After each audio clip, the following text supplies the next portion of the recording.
ಮತ್ತು ಸಹನೆ ಭಾಳ ದೊಡ್ಡದು. ಇಷ್ಟು ಹೊತ್ತಾದರೂ ಸಹಿತ ಯಾರು ಹೇಳವಲ್ರಿ. ಒಂದೊಂದು ಊರಾಗ ನೋಡೀವಿ. ಮೊನ್ನೆ ಗುಲ್ಬರ್ಗಾದಿಂದ ಬಂದ್ವಿ ನಾವೀಗ. ಮೊನ್ನೆ 9:30 ಎಲ್ಲ ಎದ್ದು ಹೊಂಟು. ಎಂತೆಂಥ ದೊಡ್ಡ ದೊಡ್ಡ ಮಹಾತ್ಮರು ಇದ್ರ ಕರೆ ಪ್ಯಾಟ್ಯಾಗ ಮಂದಿ ಹಿಂಗೆ. ಆದರೆ ನಮ್ಮ ಹಳ್ಳಿ ಮಂದಿ ಸಂಸ್ಕಾರ ಮೆಚ್ಚುವಂಥದ್ದು. ಇಷ್ಟು ಹೊತ್ತಾದರೂ ಹೊಟ್ಟೆ ಹಸದಾವ, ಥಂಡಿ ಹತ್ತೈತಿ. ಹೌದಾ? ಹತ್ಯಾವ. ಒಂದಿಷ್ಟು ಮಂದಿ ತಲೆ ಮೇಲೆ ಹೊಚ್ಕೊಂಡಾರ. ಯಾರ್ಯಾರು ಹೊಚ್ಕೊಂಡಿಲ್ಲ ಒಂದಿಷ್ಟು ತಲೆ ಮೇಲೆ ಹಾಕ್ಕೊಳ್ರಿ, ಚಂದ ಕಾಣ್ತೀರಿ. ಗುಡ್ಡಾಪುರ ದಾನಮ್ಮನಂಗೆ, ಹೇಮರೆಡ್ಡಿ ಮಲ್ಲಮ್ಮನಂಗೆ ಕಾಣಿಸ್ತೀರಿ. ಚಳಿಗೆ ರಕ್ಷಣೆನೂ ಆಗ್ತತಿ. ನಮ್ಮ ಸೌಜನ್ಯ ಅದು ಇರಲಿ. ಇಂಥ ಚಳಿ ಒಳಗೂ ಸಹಿತ ತಾವೆಲ್ಲ ಶಾಂತವಾಗಿ ಕುಂತೀರಿ. ಅದ್ಭುತ ಅನುಭಾವಿಗಳು. ಅವರು ಶಾಸ್ತ್ರವನ್ನು ಬಿಚ್ಚಿಟ್ಟು ಅವರು ಹೇಳಿ ಹೋಗ್ಯಾರ. ಎಲ್ಲರ ಹೃದಯಕ್ಕೆ ನಾಟುವಂಗ ಸಿದ್ದರಾಮೇಶ್ವರ ಶಿವಯೋಗಿಗಳು ಭಾಳ ಅದ್ಭುತವಾಗಿ ಮಾತಾಡ್ಯಾರ. ನಮಗೆ ಧರ್ಮ ಸಂಕಟ. ಕೊನೆ ಭಾಷಣ ಮಾಡೋದೈತಲ್ಲ, ಇದು ಭಾಳ ಕಠಿಣ. ಎಲ್ಲ ಚಂಡಿ ಹೊಡ್ಕೊಂಡಿರ್ತಾರೆ ಅವರು. ತಳದಾಗಿಂದ ಹುಡುಕ್ಯಾಡಬೇಕು ನಾವು. ಏನಿಲ್ಲ, 1-2-3 ಮಾತು ಹೇಳಿ ಮುಗಿಸಿದೀವಿ. ಭಾಳ ಹೊತ್ತು ನಿಮ್ಮ ತಲೆ ಕೆಡಿಸೋದಿಲ್ಲ. ಪುಣ್ಯಾತ್ಮರೇ, ನಾವು ಯಾವುದಕ್ಕೆ ಮದ್ದು ಕೊಡಬೇಕು ಅನ್ನೋದನ್ನು ಮರ್ತೀವಿ. ಎಲ್ಲಿ ರೋಗ ಆಗೈತಿ ಆ ರೋಗ ಇರೋ ಜಾಗ ಬಿಟ್ಟು ಬೇರೆ ಕಡೆಗೆ ನಾವು ಟ್ರೀಟ್ಮೆಂಟ್ ಮಾಡಕತ್ತೀವಿ. ಹಾಗಾಗಿ ಎಲ್ಲರೂ ನೆಳ್ಳಾಕತ್ತೀವಿ. ಯಾಕೆ ನೆಮ್ಮದಿ ಇಲ್ಲ, ಯಾಕೆ ಸಂತೋಷ ಇಲ್ಲ, ಯಾಕೆ ಸಮಾಧಾನ ಇಲ್ಲ ಅಂದ್ರೆ ನಾವು ನೀವು ಎಲ್ಲ ಯಾರು ವ್ಯವಸ್ಥೆ ಮಾಡಕತ್ತೇವೆ ಅಂದ್ರೆ ಎದ್ದಾಗಿಂದ ಮಲಗೋತನ, ಹುಟ್ಟಿದಾಗಿಂದ ಸಾಯೋತನ ಯಾರು ವ್ಯವಸ್ಥೆ ಮಾಡಕತ್ತೇವೆ ಅಂದ್ರೆ ಈ ಶರೀರದ ವ್ಯವಸ್ಥೆ ಮಾಡಕತ್ತೀವಿ ನಾವು. ಯಾರ್ದು? ಶರೀರದ್ದು. ಎದ್ದು ಕೂಡಲೇ ಏನು ಮಾಡ್ತೀರಿ? ಹಲ್ಲು ತಿಕ್ಕೋದು, ಅದನ್ನು ಹೊರಗೆ ಕರ್ಕೊಂಡು ಹೋಗಿ ಬರೋದು, ಅದಕ್ಕೆ ತಿಕ್ಕೋದು, ಅದಕ್ಕೆ ತೊಳೆಯೋದು, ಅದಕ್ಕೆ ಉಡಿಸೋದು, ಅದಕ್ಕೆ ಶೆಂಟ್, ಅದಕ್ಕೆ ಪೇಂಟ್ ಹೊಡ್ಕೊಂಡು. ಆಗಲೇ ಹೇಳಿದ್ರಲ್ಲ, ಬೆಳಗಿದ್ದವು ಕರ್ರಗೆ ಮಾಡೋದು. ಇಷ್ಟು ವ್ಯವಸ್ಥೆ ಯಾರ್ದು ಮಾಡಕತ್ತೇವೆ ಅಂದ್ರೆ ನಾವು ಹುಟ್ಟಿದಾಗಿಂದ ಸಾಯೋತನ, ಎದ್ದಾಗಿಂದ ಮಲಗೋತನ ಶರೀರದ ವ್ಯವಸ್ಥೆ ನಾವು ನೀವು ಮಾಡಕತ್ತೇವೆ. ಮಾಡಬೇಕಾಗಿದ್ದ ಯಾರಿಗೆ ಅವ್ರದ್ದು ವ್ಯವಸ್ಥೆ ಮಾಡಕತ್ತಿಲ್ಲ ನಾವು. ಯಾರಿಗೆ? 2 ಅದಾವು. ಈ ಶರೀರದ ಜೊತೆಗೆ ನಮ್ಮ ಒಳಗೆ ಇನ್ನೊಂದೈತಿ, ಅದ್ಭುತವಾದಂಥ ಮನಸ್ಸೈತಿ. ಆ ಮನಸ್ಸಿನ ಕಡೆಗೆ ನಾವು ಯಾರು ನೋಡಕ್ಕೆ ತಯಾರಿಲ್ಲ. ಆ ಮನಸ್ಸಿಗೆ ವ್ಯವಸ್ಥೆ ಮಾಡಕ್ಕೆ ತಯಾರಿಲ್ಲ. ಶರೀರಕ್ಕನ ಭಾಳ ಲಕ್ಷ್ಯ ಕೊಟ್ಟಿರೋದ್ರಿಂದ ನಮಗಿಷ್ಟು ತ್ರಾಸ ಆಗಕತ್ತೈತಲ್ಲ. ತ್ರಾಸ ಯಾರಿಗಾಗಕತ್ತೈತ್ರಿ? ಸ್ವಲ್ಪ ಲಕ್ಷ್ಯ ಕೊಟ್ಟು ಕೇಳ್ರಿ. ಮಹತ್ವದ ಮಾತು. ತ್ರಾಸ ಯಾರಿಗಾಕತಿ?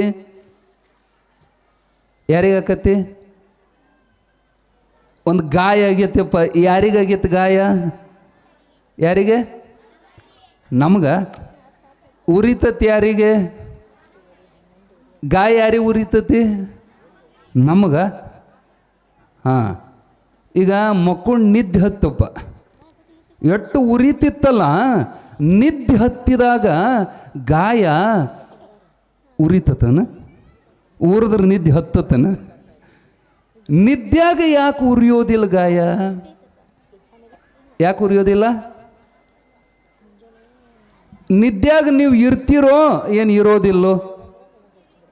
ಏನು ಇರ್ತೀರಲ್ಲ, ಮತ್ತು ಯಾಕೆ ಉರಿಯೋದಿಲ್ಲ? ನೀವಿರ್ತೀರಿ, ಆದ್ರೆ ಗಾಯ ಉರಿಯೋದಿಲ್ಲ. ಭಾಳ ಮಜಾ ಐತಿದು. ಅದು ಯಾಕೆ ಉರಿಯೋದಿಲ್ಲ ಅಂದ್ರೆ ನೀವು ಮನಸ್ಸು ಅಲ್ಲ. ಉರಿಯೋದು ಯಾರಿಗಂದ್ರೆ ಮನಸ್ಸಿಗೆ. ಲಕ್ಷ್ಯ ಕೊಡ್ರಿ. ಗಾಯ ನೋವಾಗೋದು ಮನಸ್ಸಿಗೆ, ಖುಷಿ ಆಗೋದು ಮನಸ್ಸಿಗೆ, ದುಃಖ ಆಗೋದು ಮನಸ್ಸಿಗೆ. ದುಃಖ ಇಲ್ಲದಂಗೆ ಆಗ್ಬೇಕಂದ್ರೆ ಯಾರಿಗೆ ಟ್ರೀಟ್ಮೆಂಟ್ ಮಾಡಬೇಕು? ಮನಸ್ಸಿಗೆ ಟ್ರೀಟ್ಮೆಂಟ್ ಮಾಡಬೇಕು ಹೊರತು ನಾವು ಆಗಿದ್ದು ಒಂದು ಕಡೆಗೆ ಉಪಚಾರ ಮಾಡಕತ್ತೀವಿ ಒಂದು ಕಡೆಗೆ. ಒಬ್ಬಕ್ಕಿಗೆ ಚೇಳು ಕಡ್ದಿತ್ತಂತ. ಚೇಳ ಕಡ್ದಿತ್ತು. ಅಲ್ಲಿ ಊರಾಗ ಒಬ್ಬ ಗಾವಟಿ ಔಷಧಿ ಕೊಡವ, ಅವನ ಕಡೆಗೆ ಹೋದ್ಲು, ಯಪ್ಪ ಚೇಳ ಕಡ್ದತ್ರಿ. ಅವ ಏನು ಮಾಡಿದ, ಒಂದು ಮದ್ದು ಕೊಟ್ಟ. ಅವ ಇದನ್ನ ಬೇರ ತೇದ ಎಲ್ಲಿ ಕಡ್ದತ್ತಲ್ಲ ಹಚ್ಚಂದ. ಈಕೆ ಮನೆಗೆ ಬಂದ್ಲು, ಗಂಧ ತೇದ್ಲು ಬೇರಿಂದ. ಅವ ಏನಂದಿದ್ದ, ಎಲ್ಲಿ ಕಡ್ದತ್ತಲ್ಲ ಹಚ್ಚಂದಿದ್ದ. ಅದು ಗ್ವಾಡ್ಯಾಗ ಕುಂತಿತ್ತು, ಅದು ಚೇಳ ಗ್ವಾಡ್ಯಾಗ ಕಡ್ದಿತ್ತಕ್ಕಿನ್ನ. ಸಾರ್ ಈಕಿ ಗ್ವಾಡಿಗೆ ಹಚ್ಚಿದ್ಲ್ರಿ, ಆರಾಮಾಕೈತೇನೋ ಆಕೆ ಆಗೇತಿ. ಅಲ್ಲಿ ಹಚ್ಚಿದ್ರೆ, ಉಪಚಾರ ಮಾಡಿದ್ರೆ ಅದರ ನೋವು ಕಮ್ಮಿ ಆಗ್ತತಿ. ನಮ್ಮ ಮನಸ್ಸು ಹಾಳಾಗ್ಯಾವ, ನಮ್ಮ ಮನಸ್ಸು ಹದಗೆಟ್ಟತಿ. ನಾವು ವ್ಯವಸ್ಥೆ ಮಾಡಕತ್ತೀವಿ ಶರೀರದ್ದು. ಏನು ಅದ್ಭುತವಾದ ರೂಮು, ಅದ್ಭುತವಾದ ಬೆಡ್, ಗಾದಿ, ಕಾಟ, ಏನು ಶರೀರಕ್ಕೆ ಒಟ್ಟ ತ್ರಾಸಾಗಿರಬಾರ್ದು. ಎಷ್ಟೆಲ್ಲ ವ್ಯವಸ್ಥೆ ಮಾಡ್ತೀವಿ, ಆದರೂ ಹಳಳಿ ನೆಮ್ಮದಿ ಇಲ್ಲ, ಸಮಾಧಾನ ಇಲ್ಲ.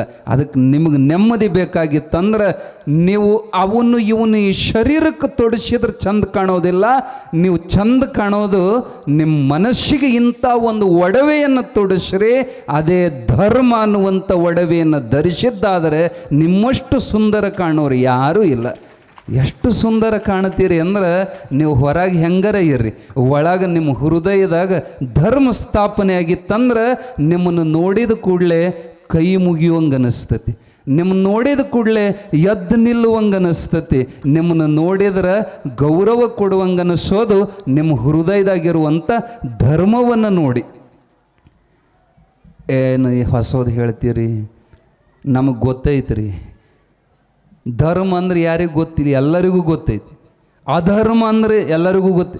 ಯಾದನ್ನು ಮಾಡಬೇಕು, ಯಾವ್ದು ಮಾಡಬಾರದು ಎಲ್ಲ ಗೊತ್ತೈತಿ, ಮಾಡೋದಿಲ್ಲ. ಕಳಬೇಡ, ಕೊಲಬೇಡ, ಹುಷಿಯನ್ನು ಉಡಿಯಲು ಬೇಡ.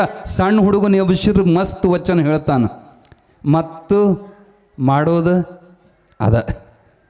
ಯಾಕೆ ಗೊತ್ತಿದ್ದು ನಾವು ಯಾಕೆ ಮಾಡಬಾರ್ದನ್ನೇ ಅಧರ್ಮವನ್ನೇ ಯಾಕೆ ಹಿಡಿತೇವೆ, ಧರ್ಮ ಯಾಕೆ ಹಿಡಿವಲ್ವಿ? ಭಾಳ ಮರ್ಮ ಐತ್ರಿ ಇದರಾಗ. ಒಂದು ಸಣ್ಣ ಪ್ರಸಂಗ, ಈಗ ನೀವು ಮಾತಾಡಬೇಕು, ಒಂದು ಪ್ರಶ್ನೆ ಕೇಳ್ತೀವಿ, ನೀವು ಮಾತಾಡಬೇಕು. ಈಗ ದಾರ್ಯಾಗ ಹೊಂಟಿದ್ರೆ ಅಲ್ಲಿ 2 ಮೂರ್ತಿ ಬಿದ್ದಿದ್ದು, ಒಂದು ರಾಮಂದು, ಒಂದು ರಾವಣಂದು. ಹೌದಾ? ನೀವು ಯಾವ ಮೂರ್ತಿ ಎತ್ಕೊಂತೀರಿ? ರಾಮ. ಸಣ್ಣ ಮಕ್ಕಳು ಸಹಿತ ಅನ್ನಕತ್ಯಾವ ರಾಮನ ಮೂರ್ತಿ ಎತ್ಕೊಂತೀವಿ. ಯಾರೂ ರಾವಣನ ಮನೆಗೆ ತರೋದಿಲ್ಲ. ಇಲ್ಲಿ ತನ ಯಾರೂ ತಮ್ಮ ಮಕ್ಕಳಿಗೆ ರಾವಣ ಅಂತ ಹೆಸರಿಟ್ಟಿಲ್ಲ. ರಾಮನ್ ಎಲ್ಲರಿಗೂ ಗೊತ್ತು. ಇದು ಪಕ್ಕ ಅಲ್ಲ? ಆಯ್ತು. ಇನ್ನೊಂದು 500 ಮೀಟ್ರ್ ಹೋದರೆ ಅಲ್ಲಿ ಮತ್ತೆ 2 ಮೂರ್ತಿ ಬಿದ್ದಿದ್ದು, ಒಂದು ರಾಮಂದು, ಒಂದು ರಾವಣಂದು. ಇಲ್ಲಿ ಮಜಾ ಐತಿ. ರಾಮನ ಮೂರ್ತಿ ಕಲ್ಲಿಂದಿತ್ತು, ರಾವಣನ ಮೂರ್ತಿ ಬಂಗಾರದ್ದಿತ್ತು. ಈಗ ಹೇಳ್ರಿ, ಯಾವ ಮೂರ್ತಿ ಎತ್ಕೊಂತೀರಿ? ಇವು ನೀವು ಸಣ್ಣವ್ರು ಇದ್ದೀರ, ಅದಕ್ಕೆ ಹಿಂಗೆ ಅನ್ನಕತ್ತೀರಿ. ದೊಡ್ಡವ್ರು ಅಂದ್ರೆ ಗೊತ್ತಾಗತ್ತ. ಅದು ಅನ್ಯಾಯ ಅಂತ ಗೊತ್ತೈತಿ, ಅದು ಅಧರ್ಮ ಅಂತ ಗೊತ್ತೈತಿ. ಆದರೂ ರಾವಣಂದೇ ಮೂರ್ತಿ ತರ್ತಾರೆ. ಯಾಕೆ? 15 ಕಿಲೋ ಬಂಗಾರ ಬಿಟ್ಟಾರೇನ? ಅದು ಕಲ್ಲಿಂದ 16 ಮುಟ್ಟೋರು. ಇಲ್ಲಿ ಸಮಸ್ಯೆ ಐತಿ ನೋಡ್ರಿ. ಎಲ್ಲರಿಗೂ ಗೊತ್ತೈತಿ ಯಾವ್ದು ಧರ್ಮ ಯಾವ್ದು ಅಧರ್ಮ ಎಲ್ಲ ಗೊತ್ತಿದ್ದು ಮಾಡಬಾರ್ದೇ ಯಾಕೆ ಮಾಡಕತ್ತೀವಿ ಅಂದ್ರೆ ಆಶಾ. ಈ ಆಶಿ ನಮ್ಮ ಧರ್ಮ ಬಿಡಿಸೈತಿ, ನಮಗೆ ಕರ್ಮ ಹಚ್ಚೈತಿ. ಪುಣ್ಯಾತ್ಮರೇ, ಲಕ್ಷ್ಯ ಕೊಟ್ಟು ಕೇಳ್ರಿ. ನಿಮಗೆ ಸಮಾಧಾನ ಸಿಗಬೇಕಾದ್ರೆ, ನಿಜವಾದ ನೆಮ್ಮದಿ ಆನಂದ ಸಿಗಬೇಕಾದ್ರೆ ನಿಮ್ಮ ಹೃದಯದೊಳಗೆ ಸದಾವಕಾಲ ಧರ್ಮ ಧರಿಸ್ರಿ. ಅಂದ್ರೇನು? ಧರ್ಮ ಅಂದ್ರೆ ದೇವರು, ಧರ್ಮ ಅಂದ್ರೆ ಭಗವಂತನನ್ನು ನಿಮ್ಮ ಹೃದಯದೊಳಗೆ ಧರಿಸ್ರಿ. ನಿಮಗಿಂತ ಶ್ರೀವಂತರು ಈ ಜಗತ್ತಿನೊಳಗೆ ಯಾರೂ ಇಲ್ಲ. ಆ ಭಗವಂತನ ಸದಾವಕಾಲ ಹೃದಯದೊಳಗೆ ಅವನ ನಾಮಸ್ಮರಣೆ ಧರಿಸೋದೇ ನಿಮಗೆ ಭೂಷಣವಾಗಿ ಕಾಣಿಸ್ತತಿ ಅನ್ನುವಂಥದ್ದು ತಾತ್ಪರ್ಯ. ಹೇಳೋದು ಭಾಳ ಐತಿ, ಆದರೆ ಸಮಯದ ಕಡೆಗೂ ನಾವು ನೋಡಬೇಕು. ಇದು ಮಾತಾಡೋದು ಮಿಕ್ಕಿದ ಸಮಯದ ಕೊನೆ ಟೈಮ್ಗೆ ನಮಗೆ ಕೊಟ್ಟಾರೆ. ಸುಮ್ಮನೆ ಸಮಾಧಾನಕ್ಕೆ 1-2 ಮಾತಾಡ್ಬೇಕಂತ 4 ಮಾತಾಡಿದ್ವಿ. ಲಕ್ಷ್ಯ ಕೊಡ್ರಿ. ಬರೀ ಕೇಳಿ ಹೋದ್ರೆ ಕೆಲಸ ಆಗೋದಿಲ್ಲ. ಆಚರಣೆ ಮಾಡಿರಿ. ಸ್ವತಃ ನೀವು ಆಚರಣೆ ಮಾಡಿರಿ. ನಿಮ್ಮ ಧರ್ಮ ಬಿಡಬೇಡ್ರಿ, ನಿಮ್ಮ ಆಚಾರ ನೀವು ಬಿಡಬೇಡ್ರಿ. ಹಣಿ ತುಂಬ ವಿಭೂತಿ ಹಚ್ಚಿರಿ. ಕೊರಳೊಳಗೆ ಲಿಂಗ ಕಟ್ಟೋರಿದ್ರೆ ಲಿಂಗ ಕಟ್ಟ್ರಿ. ನಾಚ್ಕೋಬೇಡ್ರಿ. ರುದ್ರಾಕ್ಷಿ ಸರ ಹಾಕ್ಕೊಳ್ರಿ. ಜಪ ಮಾಡಿರಿ. ದಿನ ಪೂಜೆ ಪಾರಾಯಣಗಳನ್ನು ಮಾಡಿರಿ. ನಮ್ಮ ನಿಷ್ಠೆ ನಮ್ಮನ್ನು ರಕ್ಷಣೆ ಮಾಡ್ತತಿ. ಧರ್ಮೋ ರಕ್ಷತಿ ರಕ್ಷಿತಃ. ನೀವು ಧರ್ಮ ಬಿಟ್ರಿ ಅಂದ್ರೆ ನಿಮ್ಮನ್ನು ಧರ್ಮ ಕಾಯೋದಿಲ್ಲ. ಅದಕ್ಕೆ ನೀವು ಅದನ್ನು ಉಳಿಸಿದ್ರೆ ಅದು ನಿಮ್ಮನ್ನು ಕಾಯೋದ್ರೊಳಗೆ ಸಂಶಯ ಇಲ್ಲ ಪುಣ್ಯಾತ್ಮರೇ. ಅಂಥ ಧರ್ಮ ರಕ್ಷಣೆ ಮಾಡೋ ಸದ್ಬುದ್ಧಿಯನ್ನು ಸದ್ಗುರುನಾಥ ಎಲ್ಲರಿಗೂ ಕೊಟ್ಟು ಕಾಪಾಡಲಿ, ನಮ್ಮನ್ನು ಸುಂದರಗೊಳಿಸಲಿ ಎನ್ನುವಂಥ, ಅಂದರೆ ಧರ್ಮದಿಂದ ಸುಂದರಗೊಳಿಸಲಿ ಎನ್ನುವಂಥ ಮಾತನ್ನು ಸಂದೇಶವನ್ನು ಹೇಳ್ತಾ 4 ನುಡಿ ಪುಷ್ಪಗಳನ್ನು ಸದ್ಗುರುನಾಥನ ಚರಣದಲ್ಲಿ ಸಮರ್ಪಿಸ್ತೇವೆ. ಹರಿ ಓಂ ತತ್ಸತ್.